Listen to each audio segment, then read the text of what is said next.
કારગિલ વિજય દિવસ 2026 નિમિત્તે રાજનાથસિંહે 1900 કિલોમીટરની શૌર્ય વિજય યાત્રાને લીલી ઝંડી બતાવી. કારગિલ વિજય દિવસ 2026 નિમિત્તે સંરક્ષણ મંત્રી શ્રી રાજનાથસિંહે 14 જુલાઈ 2026ના રોજ નવી દિલ્હીના નેશનલ વોર મેમોરિયલથી દ્રાસ, લદ્દાખના કારગિલ વોર મેમોરિયલ સુધીની 13 દિવસીય શૌર્ય વિજય યાત્રાને લીલી ઝંડી બતાવી પ્રસ્થાન કરાવ્યું. 28 બાઇક સવારો 1900 કિલોમીટરનું અંતર કાપી 1999ના કારગિલ યુદ્ધમાં શહીદ થયેલા વીર જવાનોને શ્રદ્ધાંજલિ અર્પણ કરશે.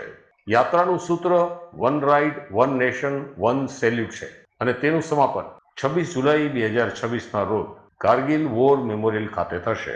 શ્રી રાજનાથસિંહે જણાવ્યું કે 1999ના કારગિલ યુદ્ધની જીત ભારતની જમીન, ઓળખ અને સન્માન સામેની કોઈ પણ દુશ્મનાવટનો સંપૂર્ણ તાકાતથી જવાબ આપવાના દેશના અડગ સંકલ્પનું પ્રતીક છે.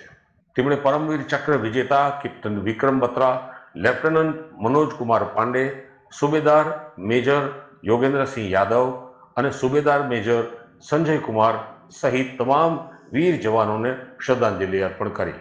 યાત્રા દરમિયાન બાઇક સવારો ચંડી મંદિર વોર મેમોરિયલ, રેઝાંગ લા વોર મેમોરિયલ અને લેહ વોર મેમોરિયલ ખાતે શ્રદ્ધાંજલિ આપશે તેમજ વીર નારીઓ સાથે મુલાકાત કરશે. તેઓ નેશનલ વોર મેમોરિયલની પવિત્ર માટીનો કળશ પણ કારગિલ લઈ જશે.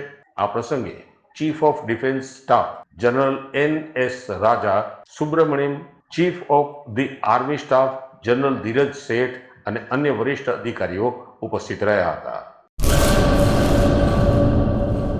सागर लक्ष्मी एग्रीसीड्स ना एरंडा बियारण स्टार्ट ऑन.